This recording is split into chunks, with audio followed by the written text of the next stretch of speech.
Hello, everybody, and welcome back to a brand new episode of the Engine Room Podcast, episode 30. We have now hit. We are joined again by John. Say hello, my friend. How we doing, roomies? And of course, we're also joined by Buga. Hello. ¿Cómo están, gente? ¿Cómo están? Today we've got a good episode. We've got a bit of action to cover, of course, over the weekend. Liverpool's quite unbelievable 7-0 win over Manchester United. It was just something that I don't think anyone saw coming. Arsenal solidified their title campaign with another late winner. They won late at Villa recently, and they got another one at Bournemouth. The bottom of the Premier League table's heating up, so we're going to have a bit of discussion as to who we think will go down. In La Liga, Barca now go 9 points clear after slipping up last weekend. Real Madrid just keep dropping points, and Barca are hobbling. Napoli have lost just their second game of the season to Lazio, and then we're going to wrap up with some Champions League preview. Let's start with that Liverpool-Man U game then. Who wants to begin by dissecting maybe the most unbelievable game I've seen in a long, long time, by the way, actually 7-0, and with the complexion of the two sides going into things.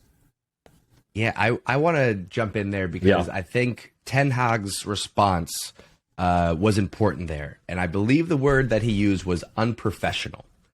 And I'd have to agree with that. To be in a situation where you're giving up 7 goals and you're supposed to be not title contender, but you are a top 3 contender right now, and you get beat 7-0 by a team who's been struggling for a lot of this season. I kind of want to get some thoughts on, is this a coming out party for Liverpool? But the focus for me first is really on what's the mentality? Where are their heads at to give up 7? Like put 10 bodies in front of a goal before you give up 7. Like I don't understand what you're doing. Yeah. Buga? I stick with mainly what Ten Hag was saying as well. I feel is something that it's very... You should be very disappointed to concede 7, especially to this Liverpool side that comes in a moment where, of course, people are saying they changed things ever since it was a 2-0 win against Everton.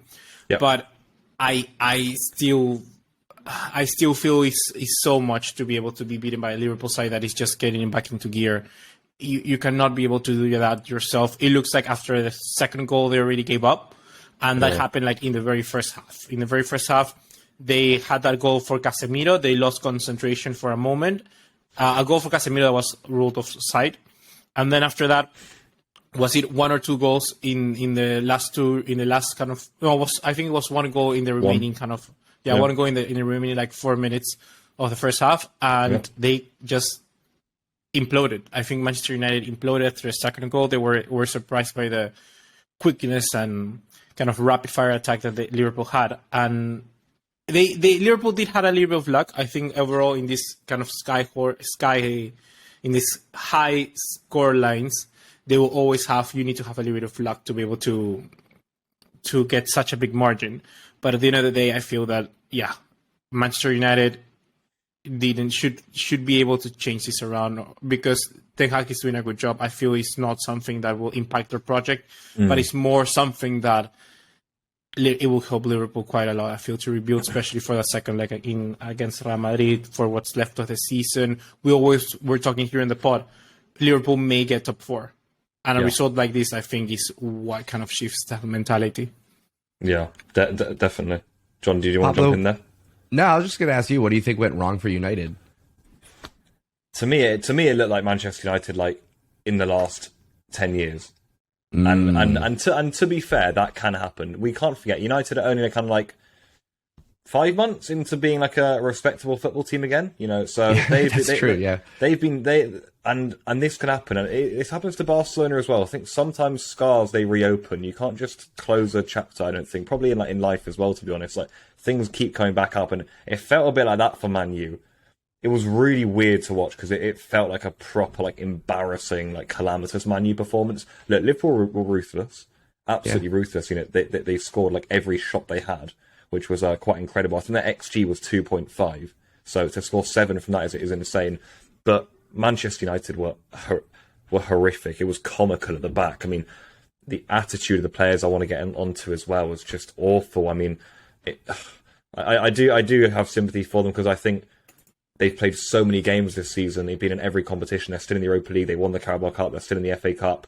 they've played an awful lot of football, and their squad isn't that deep, and it's certainly not that good either, the players that come off the bench. So Ten Hag only that's using about 12, 13 players. And I think this sort of result was coming. It can happen, I think, when you play too many games and they got killed. They were deservedly beaten. But to lose 7-0 was really comical. And I think we saw all the bad of Manchester United kind of come back yesterday. Like, the way they were behaving was, after they were shipping goals, was really childish. It was all the hallmarks of a team who hasn't won anything or hasn't competed at the elite for a long time. And like Bruno Fernandes, for example, I've seen a lot of people speaking about him. You know, he's wearing the armband for Manchester United, a Manchester United team who are trying to become one of the great Manchester United teams again. And he's behaving like an actual toddler on the pitch. I gotta agree with you there. The last few weeks, and I know people are gonna be like, "Oh, Barcelona fan," blah blah blah blah. Yeah. I got to see a different side of Bruno Fernandes, and since seeing it against Barcelona, I'm seeing it again and again in the English Premier League. He's very whiny. He's very whiny, and is a bit of a diver. And for me, I don't know. Ten Hag doesn't seem like the kind of manager that would appreciate that type of play, that type of attitude. So I'm surprised that he's allowing it with his captain, you know. But it's very off-putting. It is. I mean, I think when it was 6-0, they were bringing someone off, and he started screaming at the bench, saying like, "Why aren't I being taken off? Like, get me off this pitch, because like it's so embarrassing." It was like, what's going on? And he was like hitting the linesman, I think, at one point, and then it was all sorts going on. Yeah, I thought, what on earth am I watching? But he does it most weeks. I mean, this week he got a bit riled up, obviously, because they were shipping a goal every minute. But like, it's just so poor, in my opinion. Like, it just leaves like such like a stain on the club. Like, I think actually Vinicius does it a bit for Real Madrid as well. Oh, I think it's a bit embarrassing. That maybe we'll speak about the Clasico actually, when he hauled De Jong down by the neck. Like, you didn't get sent off, mate. You got yellow carded. You know, he wheels away, me pointing at the crowd, laughing like. It almost looked like he was trying to get a yellow card to be suspended for the second leg. Because there was multiple times when Vinny Jr. rushed to get in the referee's face, was pointing in his face. You mentioned the headlock tackle on Frankie de Jong. Dude, you'd struggle. Dude, you would struggle to find a takedown that hard in some of the jiu-jitsu tournaments that I've been at. All right, like that was a full-on martial arts takedown. So, yeah. Well, here's something that I'm thinking about, though. Yeah. Is it somehow better for United that they lost 7-0 and not 3 or 4-0? Shoot. Because a 7-0, you can almost just go, well, that was a fluke. That was a disaster. Write it off. It means absolutely nothing to us. Bragging rights for Liverpool fans, of course, forever now. But Manchester United, if they lose 3 or 4, it's almost like that's a more realistic and clear-cut domination by Liverpool. But 7 turns it into this like fairy tale fluke kind of thing that Man United can just say, whatever, write that off and move on. Does that make any sense? Am I onto something there? I agree with that. However, I'm a little bit worried about, imagine what it can do to a player mentally. Like, we are not there on the pitch, right? Like, we are not there on the pitch. We do not see that we don't feel that 7-0. A fan can easily do what you're saying, but I feel that if you actually are a player and you kind of live that through, it's kind of what Ten Hag did that I really appreciate and I really admire. If I was a manager, I would do the same thing, where if my team is conceding 7-0, I wouldn't make a single substitute. I wouldn't. Yeah.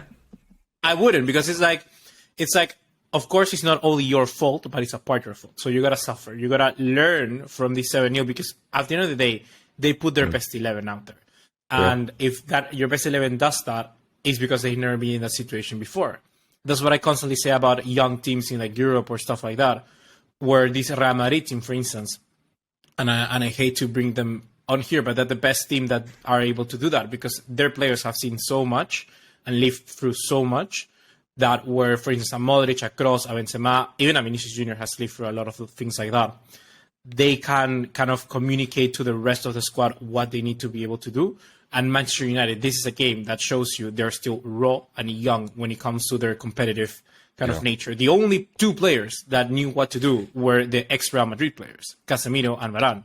At the end of the game, they were like, okay, we still need to applaud the fans and whatnot. It's not like the end of the world, but for others, for a Rashford, I'm just looking like a Tyrell Malacia entering halfway through the second half with this kind of, what, is it like 5-0? Imagine what this guy might be feeling. So, Bruno Fernandes, for instance, why he's so whiny is because he hasn't lived through that either. Like, he's a very competitive player, but he hasn't had that many big games to his record. Yeah. So I feel that experience, that mental kind of, what do you call it, that kind of mental solidity that you need to have to be competitive, that Manchester United still demonstrate that they don't have it. So at the end of the day, I feel it might affect them a little bit mentally, and the opposite for Liverpool. I feel that Liverpool will just take this, but it's harder said than done. They're a good team. I feel still the midfields where I'm like, fuck. So we can't forget with Manchester United. I mean, I do think they've done a very good job this season, but I think Liverpool are only 7 points behind them in the league now. Yeah, that's pretty insane. Considering we've been coming on here every week and saying how good United have been and how bad Liverpool have been. So that, I mean, I think United fans will look at that and think, fuck, because they wanted to be in a title race, and I knew I kind of had a feeling they weren't ever in it for sure.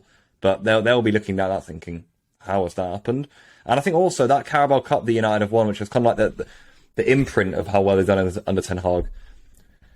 You will not be able to find me in the history of football a run to a trophy that easy, by the way.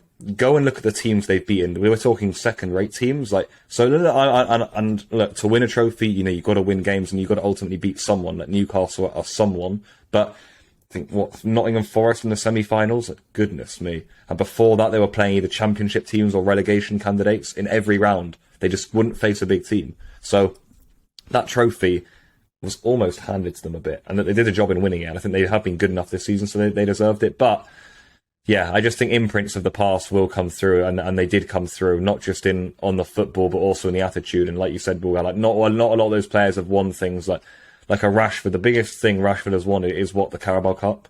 I get the feeling that Ten Hag will be able to mop over this quite well. Mm-hmm. I think he's done it before. I know the Brentford game wasn't quite the same, but that 4-0 at the beginning of the season after they lost to Brighton as well, to me it seems that the players trust him. So I think he's going to be able to get them back on track actually after this. I think it's important for Manchester United not to make it such a big deal, and I don't think they will. I mean, maybe it would be nice for us to see them suffer, but I don't think they will, to be honest. I think they're going to carry on. It's just a game in the Premier League season of 38, and like John said, if it's 7, they can pass it off as a blip sort of day.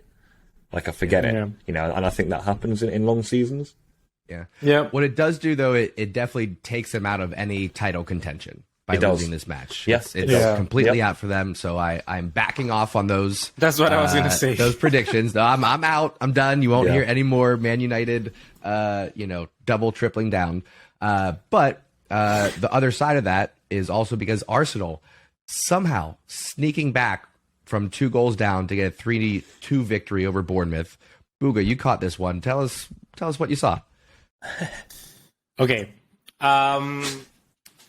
First of all, Bournemouth scored the second fastest goal in Premier League history. It was insane. 9 seconds in, and they banged. They already were 1-0 up.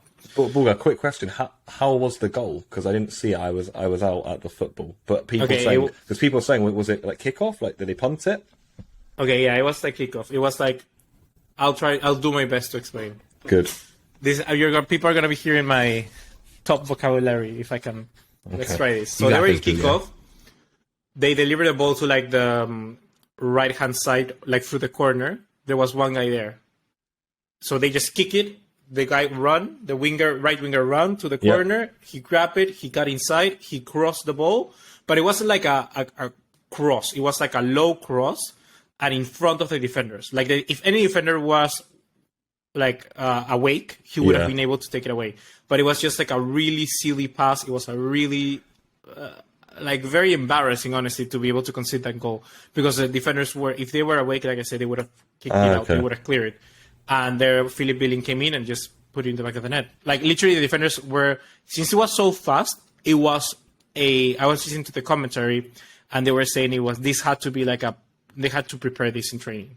It isn't something that just happens. I feel Bournemouth prepared that, and it worked. So to begin with, good on Bournemouth. As you know, I have a soft spot for Bournemouth. Some people didn't know this, but I study in Bournemouth, so that's kind of what I like them. So I have some affection to them. But 1-0. They were there in the first half, second half. Bournemouth also scored a second goal for a corner. It was from Senesi. Senesi, monumental game, incredible centre back. I don't know what he's doing in Bournemouth. Like when conceding Bournemouth 3 goals to Arsenal in the last 20 minutes is what he's doing. Yeah, but he's actually good. Like when you watch him in Feyenoord, he was good. I don't know why Bournemouth were being linked to people like Nicolas Agnolo. That's insane. That tells you the power of the Premier League. But anyhow, they conceded. After that, I think Arsenal just were in that typical kind of title challenge mode where you're like, okay, let's keep pushing.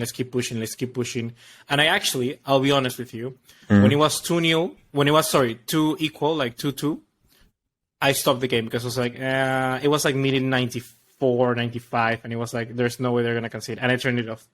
And I went to somewhere else. And then... What? And then I was scrolling Twitter, and it was like Martin Odegaard and Saka 3 points. And I was like, what? How the hell did they score that? And Never walk away. Sorry. Never walk away, Buga. You tune in to Arsenal Bournemouth on a Saturday or afternoon, it would have been morning for you. And you watch 94 minutes, it's 2-2 title race tense, and you think, you know what, I've seen enough of this. What was going through your head? This is what is going through my head.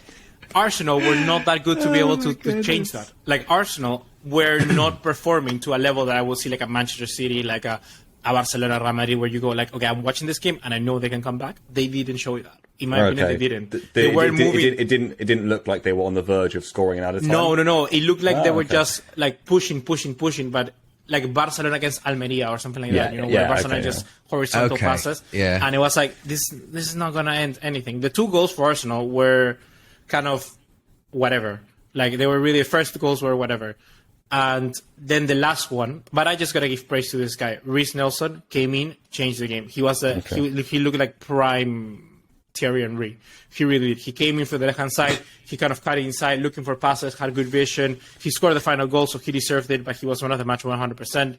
He was the guy who changed the game. Like literally, I feel Arsenal at this point in this game, Bournemouth, or games following that, or games before, they're winning for individual performances like this. Like Reece Nelson coming in, he performing to that level.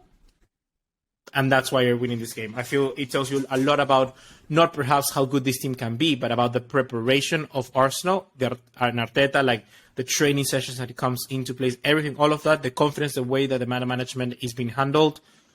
It simply is much better, in my opinion, than the rest of the Premier League. And that is why perhaps these tiny details, Arsenal are winning or gaining ground on the rest. Because they're doing the small things right. Yeah. Well said. Go ahead, Pablo. Do you guys feel that Arsenal are on the verge of slipping up? They've already slipped up a few times, obviously, to Everton and to Man City, obviously. But you look at even their wins after that, other than the 5-0 against Everton, actually, again, wasn't it? The way they just beat Villa, probably should have drawn that game or lost it even at one stage. The way they've beaten Bournemouth now when you're 2-0 down in the 60th minute or 65th minute, obviously you expect to lose. They've gone back and won it. On one hand, I say that's the sign of a team that's going to win the title. On the other hand, I see a team that's like not good enough to win a title because they're getting so close to dropping points literally every week right now. And if they don't drop points, then it's because of like a late miracle or something. So I just see them a bit on the verges. Like they're not like a City team of the past who are rampant. You're like, yeah, title winners. I see them a bit like they could lose any week, which I think would worry me a bit as an Arsenal fan going into the last stretch of the season. It's definitely shaky going into the last stretch, like you said. They're not hitting their stride by any means, but other clubs are. For me, I think if Man City did not drop points against Forest, then we'd be having that conversation. But I think City gave Arsenal a gift by dropping points right after Arsenal did. So I can't say. I'm not going to say it's Arsenal's title right now. I just can't confidently say that. They do keep doing just enough. So you got to ask, are they going to continue that for the last 2 months of this season? I want to say no, but they keep doing it, though. They keep getting the points that they need. I don't know. Buga, I'm pretty sure you're on Team Arsenal for them lifting the trophy. Am I right? Yeah, but like at the start of the season, I was Team Arsenal. You knew I was always saying Arsenal are going to win the league, and Pablo looked at me like, "What the hell?" Why? Why was I saying? Because they were performing so good. Like based on merit performances, they perform so good. Now it's like they're able to keep fighting, be able to win. They're winning the games, but they're not playing the best football. They're not at the same level of performance as they were before. And at the end of the day, I feel that Arsenal just have their mind focused on this Premier League to get it done somehow. They don't care how they win it. They just want to win the Premier League, and that's it. And I feel at the end of the day, they're going to do it because they're the rest. I'm going to say this. I think they're right now the best of the rest. Like you're saying, City comes in, they lose points against Nottingham Forest or whatnot. And it's a different position that City is being now than in previous seasons before, because before City were having the pressure on them. And now it's like the pressure, they need to keep pushing it. And like I said, I feel Arsenal just focus on this. I feel they're just focused on this. They're going to get Gabriel Jesus back. Martin Odegaard is performing at such a high level. Like he's on another stratosphere. He really, really is. And I feel that's working for them. And if players like Reece Nelson can come in, perform, and Nketiah like some days he does, I don't see why not they cannot win it. I also feel the games against bigger teams is going to be where it's all decided. But now they have a good enough cushion to see what happens. I feel. Yeah. I'm looking at Arsenal's schedule right now, and I do see some stumbling blocks. I do see some stumbling. Now listen, here's the thing. I've done this before. All right, I'm gonna point back to when I wasn't 100% accurate, but I was correct in dropping points against Brentford and then almost Aston Villa, if not for that ridiculous goal off the post, off Martinez, yada yada yada. Okay, so I'm going in again. Starting with their next Premier League match.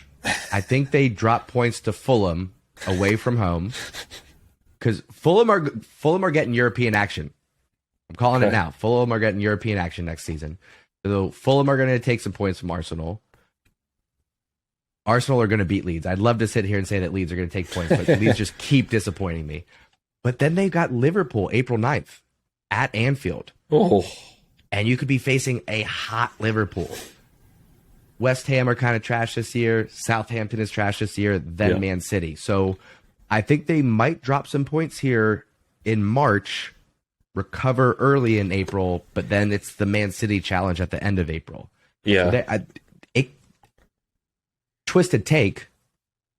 Come April 26th, Man City could be top of the table as they host Arsenal. John, who does Arsenal have after City? Because am I right in thinking that Arsenal have got quite a horrible run, or does that include? No, they got Chelsea, and they've got City, Chelsea, Newcastle, Brighton, Forest, Wolves. Yes, I agree with John saying that. I feel that April week, like that week between April 21st, 26th, 29th, I feel that's maybe where the title is decided. I honestly look. I have seen so many Arsenal-Chelsea games where Arsenal go there and they look favorites, or the opposite, and the other team ends up winning. I don't know why Pablo can say me why, but it's derby. Take a look at how many trophies both clubs have won in the 21st century, Buga. You know, it's about like winning culture. So yeah, and I mean like I can see Chelsea winning that game. And maybe I could see the storyline in my head right now that Chelsea beat Arsenal and they stopped them from winning the league. I could totally see. I can see that. I could see Chelsea getting a 1-0. Yeah, and even though Chelsea end up 10th or 11th in the league, they get to play spoiler. Kind of like when Hazard got to score the winning goal to put Leicester over to get the title. Mm-hmm. I think something a little bit like that could happen in that Chelsea-Arsenal match. I'd like to think so, but I don't like to think of any of those fairy tales with Potter, really. I just don't think they work for Chelsea. But he's magical. He's a wizard. Graham Potter. All right. Okay, so let's take a look at the bottom of the table then, shall we? Yeah. Right now we've got Everton having played 26 matches, 22 points. Southampton and Bournemouth at 19 and 20, they have a match in hand and a point back from Everton. Just above them in 17th, you have Leeds. 16th is West Ham. Leicester is 15th right now. Yes. Who we thinking for relegation this year? Are we going to keep with the bottom three of Everton, Southampton, Bournemouth, or one of those other teams? Even a Forest, maybe a Wolves would be stretching it a bit, but Forest, Leicester, West Ham, Leeds, Everton, Southampton, Bournemouth. That's your bottom from 14 on. I think Bournemouth go down, sadly. Yeah. I feel the change of the manager is good, but simply they're facing, like, in their last 1, 2, 3, I don't know how many fixtures, like maybe like 12. They look, what, how many? 13? I believe so. 20, yeah. 38, Look what they have. Look what they have. Yeah. Of those 13 matches, they have Liverpool, Tottenham, Chelsea, Man United, Leicester City. Like, almost half of them, they're they're gonna lose. So, yeah, Bournemouth are going down, I think. Sadly, they're going down. Yeah, I think Bournemouth will go down. I think Southampton will go down because I don't know about the bloke they hired. Am I right in saying Southampton got quite a big win of late? I'm pretty sure they beat Leicester. Mm-hmm. Yes, sir. But this Selez bloke, who is he? The Southampton coach. Like, I know nothing about him. Yeah, that's what I mean. And I think you look at teams like Wolves and Aston Villa, who we're now not considering in this debate. I mean, Villa are gone. Why? Because they got Unai Emery as their coach. Wolves will not be in this race. Why? Because they got Julen Lopetegui as their coach. And I think this is the thing about coaches, and this is why another team, I think, Everton, I think will probably stay up. They're in the relegation zone currently, but I back Sean Dyche in 12 fixtures to keep his team up. I know they're a bit hot and cold at the moment. I think we're seeing that it wasn't all Frank Lampard. From what I've seen from Everton since Dyche has come in, they still look a bit of a mess, actually. But I'd back him to keep them up. I mean, Javi Gracia at Leeds, I don't know. I think Leeds could join Southampton and Bournemouth in my bottom three. Yeah, sadly, it could happen. I'm seeing that. The other one that worries me quite a lot is West Ham. I feel that West Ham... Really? Yeah, I'm worried about them. David Moyes already kind of more than halfway through the season hasn't been able to turn it around after having such a good start to last year, good campaign in the Europa League, whatnot. I don't know what's wrong. What do you think is wrong with West Ham? Because I cannot put my finger on it. And it would be embarrassing if they go down, by the way, because they've got like a European team. You cannot be relegated with like Declan Rice in midfield. Holy crap! Like, and they have like the finances of a proper Europa League team. They've got experienced European players all over that team. Like, there is not a chance they should be going down. Yeah, and yet they get beat 4-0 by Brighton. You know what I mean? Like, it doesn't make any sense to me. You're absolutely right. There's too many big names at West Ham. There's too many players that, you guys already said that. And which is why I'm going to put them in my bottom three by the end of the season. Yeah, I think the Europa Conference League also will hurt them because they're still in that competition, and they're not as bad to be able to lose to like AEK Larnaca, which I've never heard in my life. Where are they from? Well, here's the thing. My theory on West Ham is that they are a case where they have a team of merchants, where all these guys know that if West Ham get relegated, they're just going to leave. They weren't brought up in the youth system of West Ham. They don't really have any ties to the club or the community. So for them, things start going wrong. They start thinking, all right, well, whatever. We'll do our best here, but if we get relegated, I'm just going to get transferred off to somebody else because they're not going to be able to afford me being a division down anyway. So I think things get worse instead of better for West Ham. I agree with what you said about Everton and Leeds regarding Lampard being a bit maybe justified in seeing the results that Everton are getting, that it wasn't all Frank's part. I'll say the same thing with Leeds for Jesse Marsch. I think the evidence is clear. That was not that Jesse Marsch was getting them in top six or anything, but he was definitely preventing them from falling into relegation. So I'm going Bournemouth and Southampton stay where they are, and West Ham slip down into 18. Wow. Yeah. Any other thoughts? No, but that is a bit of a twist to take from you. That West Ham are going down? Lock it in. That's big. That's a big one. Lock it in. Bold prediction. Yeah. All right, let's talk Napoli and Lazio real quick then. Napoli with their first loss in was it a couple of months in Serie A? They lost against Inter. That's it. Yeah, they lost against Inter. Yeah. I wish it was bigger news. They're still 15 points up in Serie A. Any reactions to this match though? Is it a big deal for other reasons in any way? No, the reason that I put it on the script is because I just feel that Napoli are just such a. I wanted to see how they recover, and they recover. Bang, they won again. Like that's what I wanted to look for, a team like Napoli. I feel that they are gonna be able to continue the run of form, and a loss like this is not. It means that Napoli can get it, and it means that teams in the Champions League will certainly be able to get to Napoli.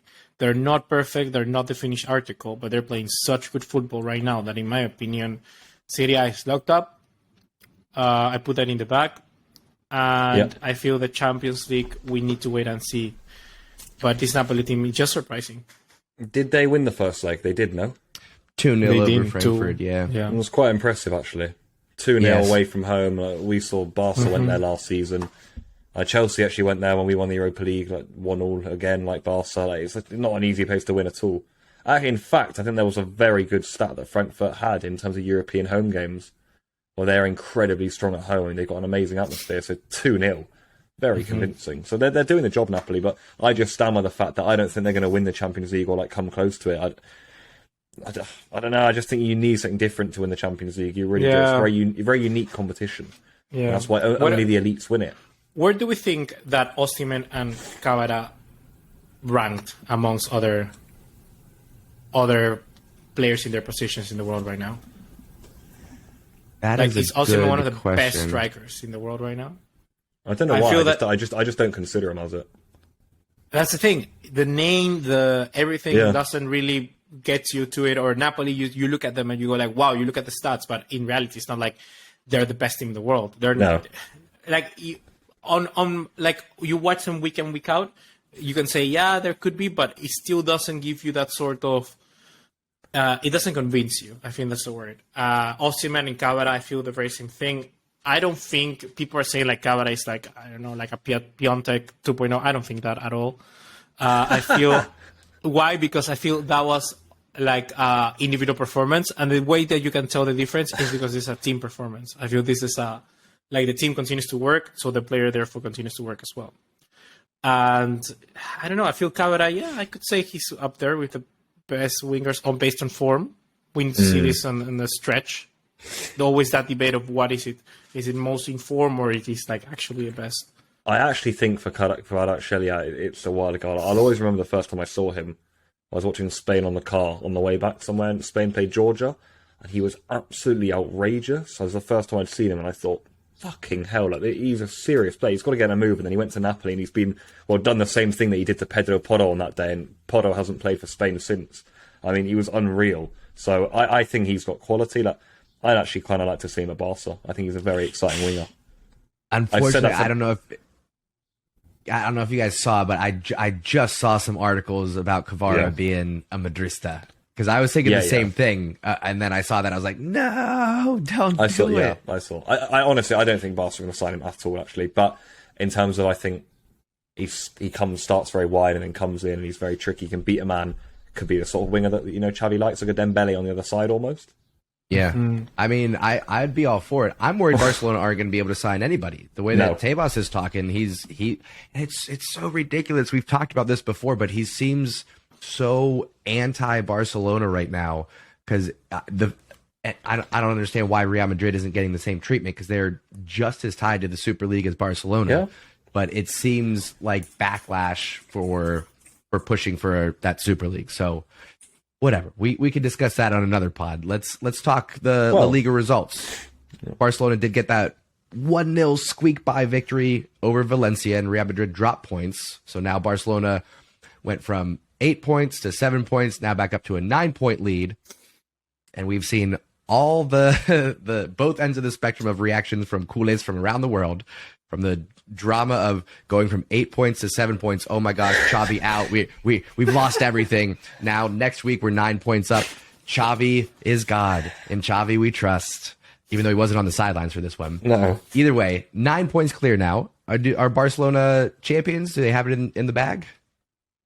I think it's in the bag for a while now. Ooh. I think next 2 weeks. I think next 2 match weeks decide it. I mean, El Clasico will tell. El Clasico will tell a lot. If Barcelona draw to Athletic Club, which is definitely a possibility with how many players we've got missing, away at San Mamés. If they lose the Clasico again, certainly possible to lose against Real Madrid. Anyone can do that. You know, we've beaten them so much late as well, so you wonder when a victory is going to come for them. It could come in the Clasico. If Barca do that, Real Madrid not only on their tails, they've then got head-to-head on Barcelona, they've got the momentum on Barcelona. That flips the title race on its head, so football is like that. So I think Barca will win La Liga, but let's see. I think the next 2 weeks are absolutely key, and I think if Barca win both those games, you know, well, what a position to be in. I feel this three, I don't know the exact fixtures, but whilst I look them up, I feel like the Bilbao one, these people don't understand that, but this game against Valencia was huge. This win was immense because this game Barcelona should have drawn, like 100%. The penalty on Kessie was a penalty. Like, it was a penalty. A penalty. I don't understand. I don't understand how it's the same thing that doesn't call Alphonso that back. Davies did on Dembele. It's the same thing that he did on Dembele in the Champions League. I feel this, like Pablo says, this next week's like Bilbao away, then Real Madrid at home for a Clasico. Barcelona don't normally play that well at Clásicos at the Camp Nou, we must say. I don't know why, but they don't. It's like we are better, each team is better in the opposite stadium. Yep. That's what happens in a Clasico. You're right.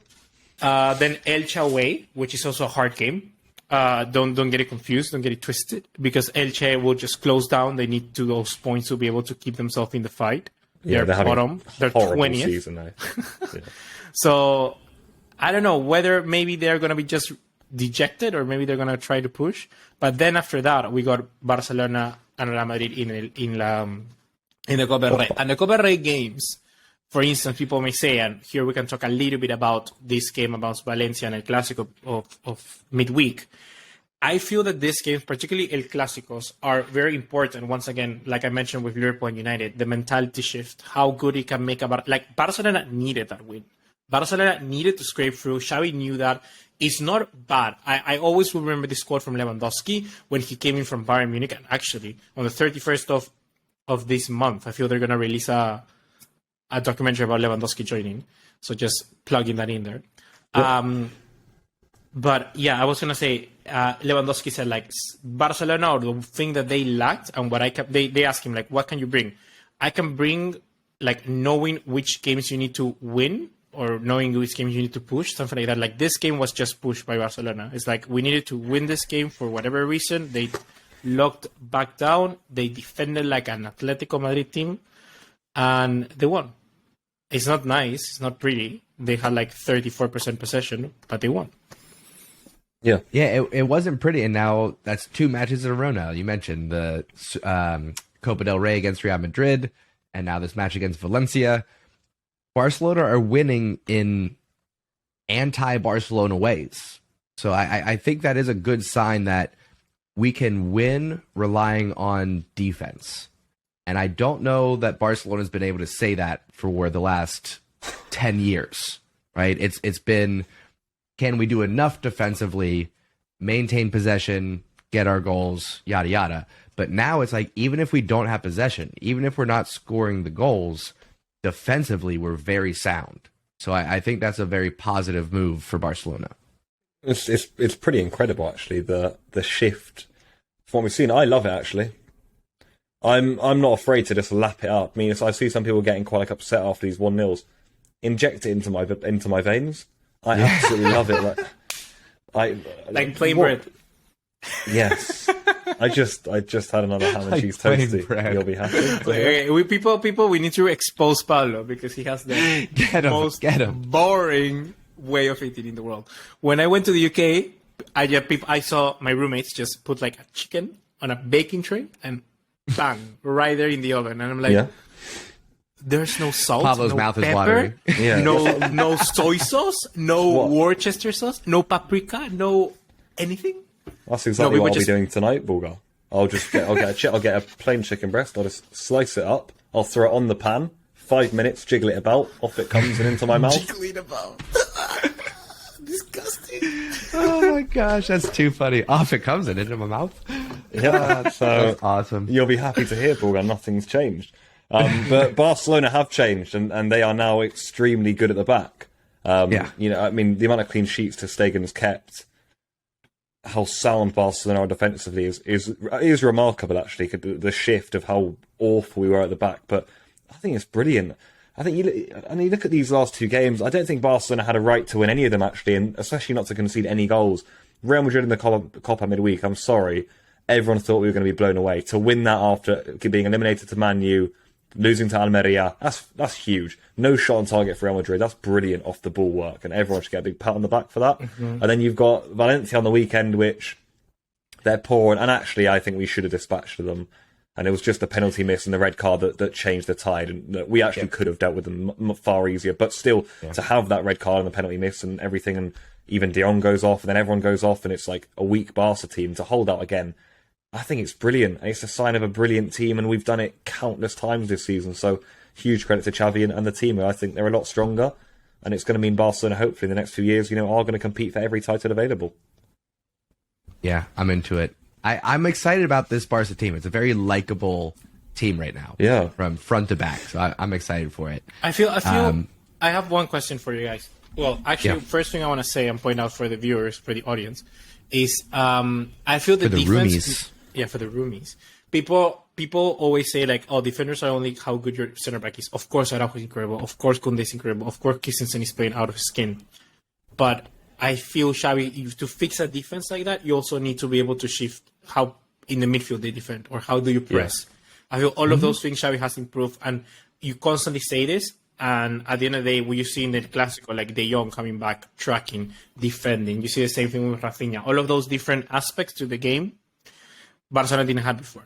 And I feel at the end of the day, that's also what improves this defense. So credit to them, credit to that for Xavi, because I feel people are just pointing to our center backs, which are incredible. But I think everybody needs credit. And the second thing that I wanted to mention is that, where you were mentioning, oh my God. Yeah, I wanted to ask you, do you think that the team should stay with that kind of defensive right back, like in Koundé, or should they get a right back, like a Balde sort of right back? Because that's where I don't know how the team is going to evolve. I don't know. I feel Xavi wants that defensive right back. That's because he's going for people like Pavard, and he's going for people like Juan Foyth. He wants a tall defensive center back playing out of position. If you look at the past few successful versions of Barcelona, we haven't always had both sides attacking. There was overlap with Jordi and Dani Alves, but primarily, if you go back, I think for the most part, Barcelona tend to have one side more attacking than the other. So I don't know if we need it. I think keeping a defensive right back gives us the option to shift to a 3-back formation live in match. Yes. Whereas if you have a proper right wing back, you lose that option. You have to stick to a 4-3-3 or a 4-back at least. Yeah, I mean, we can't forget. I mean, Jordi Alba, I think, is the man who's revolutionised the way Barcelona play football. I mean, we can't imagine now not playing without an offensive left back, and I think he's the one who's done that. He's kind of been a pioneer of the role, actually. Like, I'm going to remember Jordi Alba for hundreds of years. Not that I'm going to be alive for that long, but I will pass on his football at left back through my children, because I think he's changed the role, actually. And I think that the imprint is there on Barcelona. Honestly, I'd actually stay with the defensive right back. I think, else what are we going to do at centre back? I know injuries will come in. We're not going to have Araujo, Christensen, Koundé available every week. I've just seen Laporte link this morning. Yeah. I don't know. I kind of like Koundé at right back, actually, and I just feel so solid with those guys. So I like it because what John was saying, it lets you be a free back at the end of the day and shift, because when you really look at how Xavi plays, he has one left winger that, oh my God, we need a left winger ASAP. That he's kind of cuts inside and be a little bit of an extra forward to let Balde just run whatever he wants. And then Dembele does the same thing on the right. So technically, it's like we have those fullbacks because we have the width between them. And he also like I said, he likes to give the right winger the entire space, and the same with the left back. So I feel Koundé is the right player for it, because also going forward, he's not terrible. He's actually pretty decent. So I feel that's a win-win, because he's both defensively solid. The only problem, and you know what? I actually like that sometimes they can shift between Araujo and Koundé. I feel that it's like, if you need Rashford, if Rashford's attacking you, if Vinicius is attacking you, put just Araujo there, because they both can do that job. And I feel that that's a sort of pairing that in the future you look back and like people start to recognize is unique. And sometimes teams of the biggest upper echelon, they need something like that. Yeah. Yeah, well said. Speaking of upper echelon, the top clubs, Champions League. Let's wrap things up with a little preview, shall we? Yeah. We've got Chelsea Dortmund. Dortmund have a 1-0 aggregate going into that one. We've got Benfica Club Brugge. Benfica won 2-0 in the first leg for that.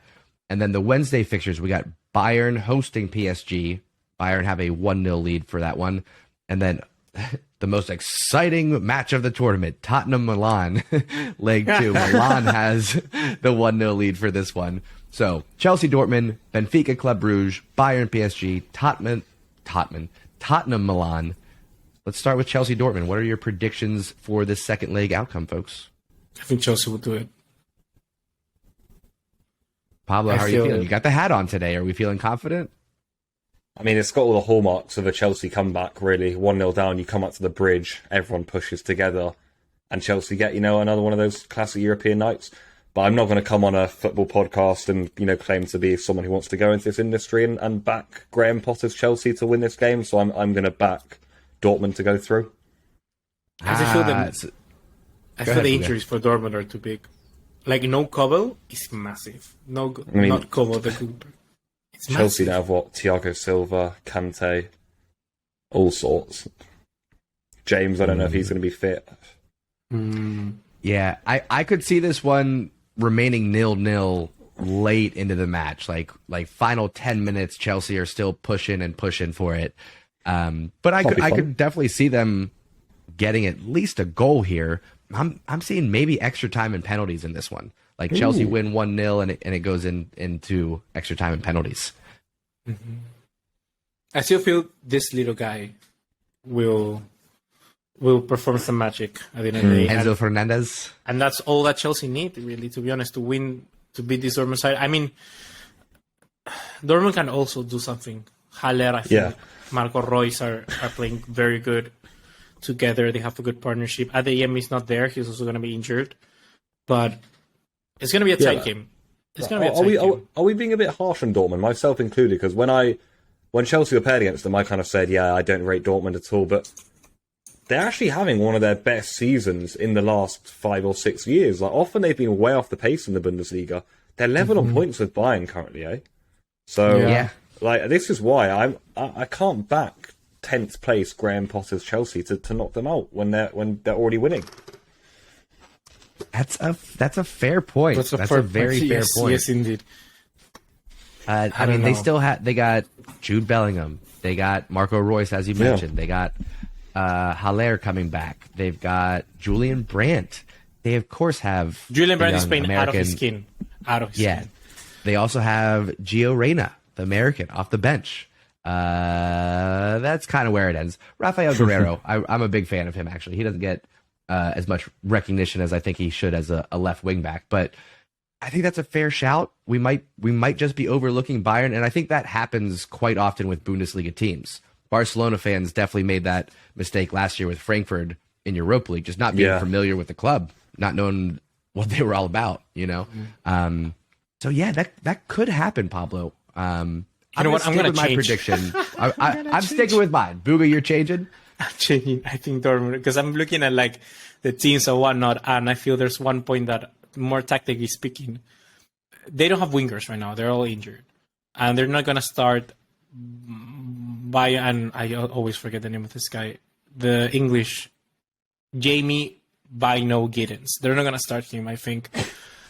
And Chelsea, I feel that and Pablo, tell me if I'm wrong. Is this Chelsea's is the midfield the weakest part of this Chelsea team at the moment? I think it is. I feel that's where they're most they're the weakest. They tend to lose every midfield battle, in my opinion, in the games. Yeah, Am I wrong in saying that? I'd give you that.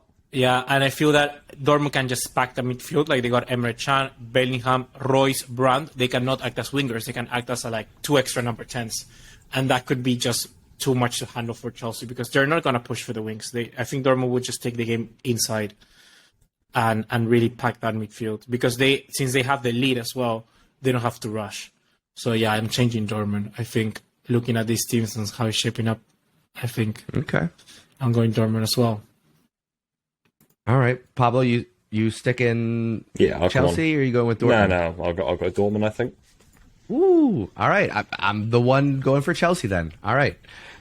Looking at Benfica Club Brugge, is anyone willing to say Club Brugge is going to come back from a 2-0 aggregate away from home? No, it's too much of a bruise. No, too much. All right, moving on then. Let's save Bayern PSG for last. Tottenham Milan. Milan have the 1-0 aggregate, but this one is home to Spurs. Which version of Tottenham are we going to see in this match? Are they going to do enough, or are we going to see the Tottenham that we sometimes see in the Premier League? To be fair, it is Tottenham. Like, if they went out, I would be laughing, but you also wouldn't be surprised. They're an incredible club actually. But I'm actually going to back Tottenham to go through and turn it around. I can see Kane getting a few goals. I don't rate AC Milan right now at all, so I'm going to go for Spurs, but they have been so poor of late, actually, to be fair. So if I'm going form like I have done there for Chelsea and Potter, then maybe it would be fair to even put Milan ahead of Tottenham to go through. And of course, they've got the lead too. So I also thought Tottenham were going to win in Milan. They didn't, and didn't create much either. So look, let's see. It could be quite a mediocre tie, like you said, John, but I'm going to go for Tottenham. Okay.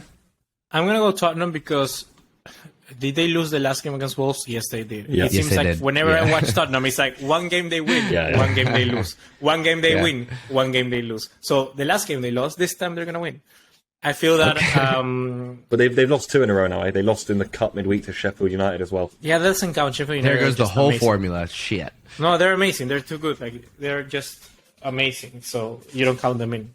They're like... Of course, every team is going to lose against Sheffield United. So every team is going to... Yeah, that's just a given when you go against the powerhouse that is Sheffield United. Of course, the best United out there. Yeah, so you're going Tottenham then? I'm going Tottenham. I feel that Harry Kane, Son, it's just too much to handle for Milan. And look, it's going to be another boring game. But I feel Tottenham have a little bit more... I could see this one being 2-1. We don't know because at the end of the day, a penalty or something like that can change it. And maybe something like that happens here, but on paper, I think Tottenham actually make an easy match out of this. I'm going to go Tottenham 3-0. I think they get an early one, they get a second one before the 60th minute, and then I think Milan never really get back in it, but they have to push, and Tottenham end up getting a third. So I'm going 3-0 Tottenham for this one. Well, fair enough. That has caught me off sight. The marquee matchup now. Bayern hosting PSG. Bayern have the 1-0 aggregate. Are PSG going to be able to do anything different away from home that they weren't able to do in Paris? Why do I feel like PSG could be going through here? I don't know. Yeah, I could be completely wrong there. Something about... I just feel like we're going to get a bit of a Kylian Mbappe show here. Him and Messi have actually been firing together since Neymar's injury. Yeah. Assisting each other, scoring a lot of goals. I just think it's an unreal duo. Almost perfect for modern European football, actually. So I'm going to go a bit out there because I wasn't that impressed with Bayern in the first leg. I thought they did a professional job and a really poor PSG team, in my opinion. So I feel like we could get a Kylian Mbappe show here. So why not? I'll be a bit rogue and say PSG for Mbappe. Wow. I don't think it's that rogue. Okay, thank you. I feel Bayern Munich here. Drinking? I don't understand this. Look. I'm going to go full on... Do you know who is Mundo Maldini? I'm going to go full on Mundo Maldini. Yeah, the bold man. The bold man. He's amazing. Like, I will let him have my babies. Yes, indeed. I'm going to go full on Mundo Maldini right now because, like, look, they're gonna have to play João Cancelo 100%. Like they're gonna have to play João Cancelo 100%. There's no other right back they can put. Pavard is suspended. Masroy is injured. They're gonna go with João Cancelo. Not you acting as if this is like an issue again. What's your It's an issue because Bayern Munich. What's the one thing that Bayern Munich does bad? When they either sit back and defend, or when they push higher up and there's just counterattacks, and Mbappe loves those. Mbappe's going to come in. He's going to take Cancelo out of the picture. Yeah. Nuno Mendes is also down that side. We saw in the first half already. Nuno Mendes alone had to make Nagelsmann had to take Cancelo out to bring in Pavard because he was just being demolished by Cancelo. So fair enough. I feel that's where the Paris Saint-Germain are going to slide through. I also finally will be happy to see that they're going to be playing Vitinha. I think Vitinha is one of their best midfielders right now for PSG. So I think PSG is going to win. I honestly do think they can do it. I think that. There's no Hakimi. No Mane for Bayern Munich now. Still. Mane is he was on the bench in the last game. Okay. He could come in. I don't think he's going to start. Okay. But yes, and also I also feel that since there's not going to be a Hakimi for PSG, I feel Mukiele may play there, or maybe Mukiele had to play because Kimpembe is also injured. That would make PSG a little bit more solid defensively. So sometimes where injuries actually makes your team better. I think that's the case for PSG at the moment. No Neymar. Sorry, is Hakimi on the verge of prison? Yeah. That's what it sounded like. Is that why he's not playing? Has he been removed from the squad? I haven't gotten the latest. I just saw the headlines of accusations. Yeah. Okay. I have him being injured. Maybe who scored has put the cross out. Injured instead of saying prison FC. Yeah. Looking at their most recent match on the 4th of March here, I'm looking at their lineups, and there's no Hakimi. Yeah. Dani Alves versus Hakimi in the prison Clasico. I'll be there no matter what. This is a conspiracy. They're trying to start a prison league. to rival Piqué's league. Yeah, to rival the Kings League. Yeah, it's Kings League versus Prison League. Sounds so good. Goodness. Wow. All right. I'm sticking with Bayern. I'm going 2-1 Bayern. I'm gonna say PSG actually score first, but then Bayern, because they are a stronger club, I think they have a more united 11 than what PSG are going to be putting out there, and I think Bayern Munich come back in a 2-1 victory. Ooh, yeah. Could be. Yeah, I think it's going to be very tight. I still feel PSG could win this one. I'm going to go still PSG. Okay. All right, predictions are in. We will revisit next week. We'll see how the results unfold. We'll talk about what else is coming up next week, because there's going to be more Champions League. Of course, there's going to be more domestic football to discuss. So that's going to do it for this week. Anything before we sign off, fellas? Don't believe so. Nope. All right. Well, roomies, have a wonderful rest of your week. Thank you so much. Make sure you tell your friends. Make sure you subscribe if you haven't done so already. And we will see you next week right here on the Engine Room. Peace. Peace out.